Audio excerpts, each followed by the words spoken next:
I don't remember the day I was born. No one ever told me.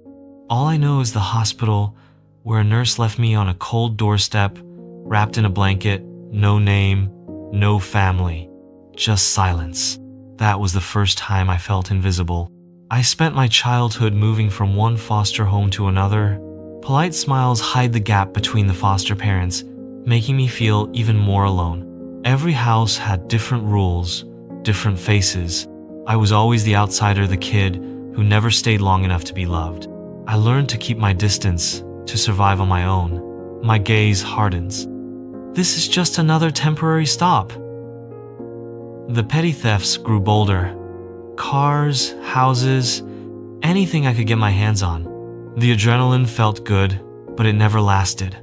The nights were long, and the pain stayed. I found drugs not to get high, but to numb the ache inside. It started with curiosity, then it became a habit. I was running from a past that haunted me, from the emptiness I couldn't fill. Marcus was the only one I trusted. He was older, smarter, and seemed to have a plan. Together, we did jobs, breaking in, dealing, running. I thought we had each other's backs. But when the cops stormed our hideout, Marcus made a choice. He gave up my name to save himself. I was arrested cold, without a chance to fight back. The cold steel of handcuffs bites into my wrists as I am dragged away. Prison wasn't the dramatic nightmare I expected. It was a slow, grinding existence. The tasteless food and indifferent guards amplify my feeling of utter isolation and abandonment.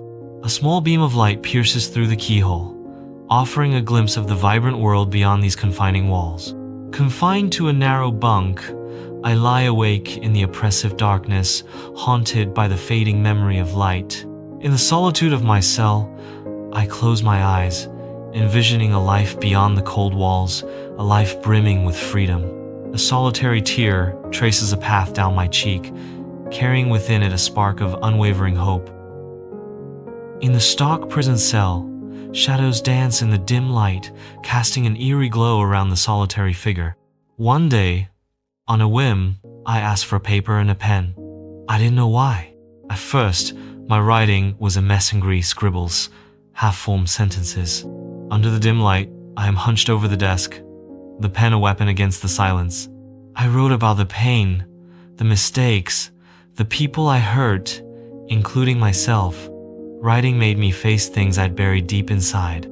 I sent letters to those I'd wronged, family I never knew, people I stole from, even Marcus. Some wrote back in anger, others never replied. A few surprised me with forgiveness, but the letters weren't about their replies.